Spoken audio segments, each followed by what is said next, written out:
চাওক আমি আল্লাহ ভগৱানে এই পৃথিৱীত বিভিন্নজন মানুহক জন্ম দিছে আৰু আমি বিভিন্নজন মানুহে বিভিন্ন জ্ঞানৰ অধিকাৰী কাৰোবাৰ জ্ঞান বেছি আছে কাৰোবাৰ জ্ঞান কম আছে বা কোনো এটা বিষয়ৰ ওপৰত মই যিমান জানো আপুনি হয়তো তাতকৈ বেছি জানে আপুনি ক'ৰবাত এটা জানে তাতকৈ মই হয়তো ক'ৰবাত বেছি জানো অশোক সিংগাল ডাঙৰীয়া তেখেতে অসমীয়া জাতিৰ বিষয়ে জ্ঞানেই নাই অসমখনৰ বিষয়ে জ্ঞানেই নাই শংকৰদেৱৰ বিষয়ে তেখেতে নাজানে গুৰুজনৰ বিষয়ে নাজানে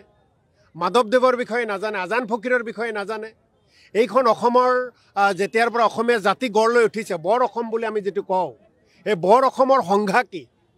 এইখন অসমত যুগে যুগে কেনেকৈ হিন্দু মুছলমান একেলগে বসবাস কৰি আহিছে এই কথাবিলাক তেওঁ নাজানে হাজো মই অশোক সিংগাল ডাঙৰীয়াক আপোনালোকৰ জৰিয়তে এবাৰ হাজো আহিবলৈ কৈছোঁ মই বেলেগ জেগালৈ নকওঁ এবাৰ হাজো আহি হাজো মানুহখিনিৰ লগত তেওঁ যাতে এবাৰ মত বিনিময় কৰে গতিকে এজন অসমীয়া জাতিৰ বিষয়ে অসমৰ বিষয়ে জ্ঞান নথকা ব্যক্তি এজনক হিমন্ত বিশ্ব শৰ্মা ডাঙৰীয়াই মন্ত্ৰীসভাত স্থান দিছে আৰু তেওঁ যিকোনো প্ৰলাপ বকে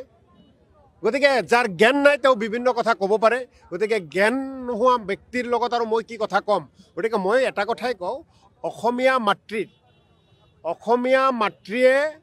আমাক যে জন্ম দিছে আমি অসমীয়া মাতৃৰ সন্তান অশোক সিংগাল ডাঙৰীয়াই অসমীয়া মাতৃৰ সন্তান হোৱাৰ গুণ